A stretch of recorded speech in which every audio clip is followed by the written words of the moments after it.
Senator Cantwell. Thank you, Mr. Chairman. As the budget calls for a decrease of, I think, 1,784 employees, yet at the same time, the IRS has received more than 150 million returns. Individuals are facing new rates and the withholding schedule. How can we be sure that they are withholding enough in the face of this huge, what's going to happen? So can you describe the efforts are currently underway to ensure that the transition from the old system to the new system and how that impacts individuals and small businesses? With respect to withholding, Senator? Yes. Sure. The withholding tables are adjusted every year. This year, we followed the same procedure that we did in prior years, which is a joint effort between Treasury and the IRS. We've issued initial withholding tables.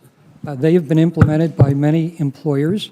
We've urged employers to implement them by February 15th. We are planning to issue a revised withholding calculator at the end of February, which people can find at irs.gov. That withholding calculator will allow individuals to enter their information. They don't have to identify themselves. It's not personal information.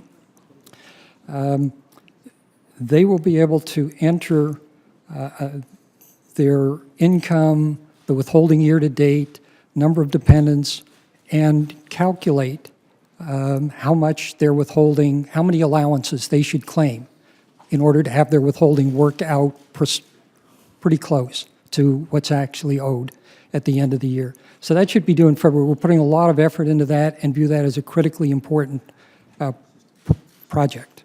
I know you're just dealing with the aftermath of this, but for us in Washington and other states, well, first of all, I still firmly believe in our deductibility rights as a state to deduct from our federal tax obligation, but we'll see what the courts have to say about that.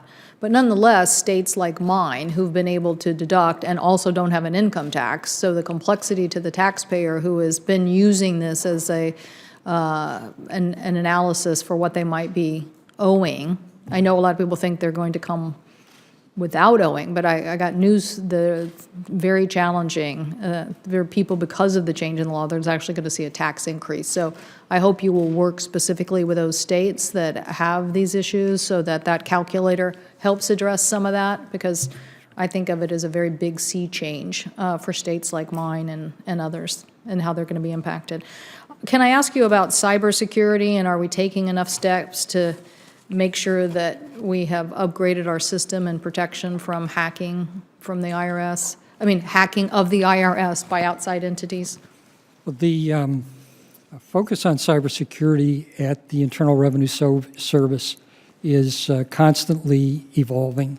The sophistication of the attacks that are directed to the IRS website continue to grow. The criminals continue to grow in their knowledge and sophistication, and the amount of resources that they direct toward the IRS websites.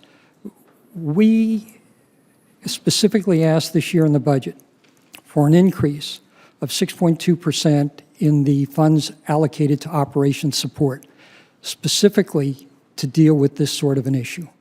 We're very concerned about what we're seeing.